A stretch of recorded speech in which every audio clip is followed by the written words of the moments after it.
Hello, hello, hello guys, mga igan, mga best friend, mga bossing. Kamusta po kayo? Magandang buhay po sa inyong lahat. Okay po, tuloy na po tayo. Ito po ay natutungkol sa 10 sentimos, Francisco Baltasar. Yan, si Francisco Baltasar na nakatingin sa kaliwa. Yan, 10 sentimos, 1967 po ito. Yan, tingnan natin ang kanyang petsa. Meron ako na nadaanan doon sa sa Lazada, pumasada sa Lazada, may nadaanan ako. Meron nagbebenta ng ganito sa halagang dati 10,000 pesos eh. Tapos ngayon may discount ng 60%. 3,999 na lang niyang ipinagbibili ang ganitong coins. Kaya titingnan po natin Titingnan natin sa Lazada. Ito ang kanyang ito.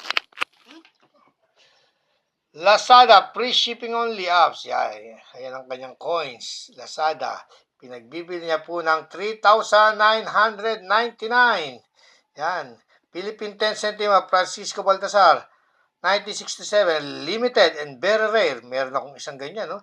Guaranteed, good condition. Yan, pwede palang magtinda talaga sa Lazada. Ayan ang kanyang coins. Sana foreigner makabili niyan pagka nakakita. Pero dati 10,000 siya. Tapos, na-discount na, no? 60%. Bumaba na. Saan naman ay mabili? Yan. No. Ito pa ang isang coins niya. Ayan. Ayun, 1967. Yung kanyang likuran, no?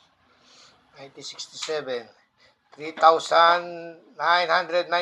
HTTP. Sincilio ni Mike. Yan. WordPress.com. Siguro yun ang seller. Sana'y makabenta ka. Philippine 10 centimo, Francisco Baltasar, 1967, limited and very rare, guaranteed good condition. Ayan po. Okay po, sana po nakapagbigay ako ng konting impormasyon, konting aliw para sa pangungulekta ng coins. Ang halaga, alam natin kung magkano ang presyo, value ng mga coins na ating hawak. Okay po, hanggang sa muli po, lagi po natin tatandaan, ang mga barya ay bahagi ng kasaysayan at tayo po ay bahagi ng kasaysayan ng Pilipinas. Hindi ba mahal yung pagkakabenta niya? 3,999. Sa bagay, coins niya yan. Siya po ang masusunod dyan. Di-display niya po yan.